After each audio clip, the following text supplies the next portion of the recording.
கோழிகளின் அன்னை. இடம் Pagani, கம்பானியா, Italy. ஆண்டு 1609, 17ஆம் நூற்றாண்டு.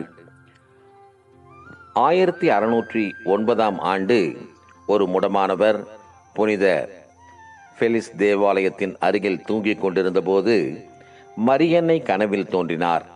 அதற்கு முன் 16ஆம் நூற்றாண்டில் சில கோழிகள் தரையை தோண்டி மரியன்னையின் ஒரு சிறிய மரப்படத்தை வெளியே கொண்டு வந்தன. காட்சியின் செய்தி: மரியன்னை முடமானவருக்கு, எழுந்து நில், உன் கைத்தடிகளை வீசி எறி, நீ குணமடைந்து விட்டாய் என்று கூறினார். அவர் உடனே குணமடைந்தார். அவ்வருடத்தில் மொத்தம் 8 அதிசய குணமடைதல்கள் நிகழ்ந்தன. இது மக்களிடையே மரியன்னை பக்தியை அதிகரித்தது. அவர் இரக்கமுள்ள அன்னையாகவும் நோயாளிகளின் குணமளிப்பவராகவும் வெளிப்பட்டார்.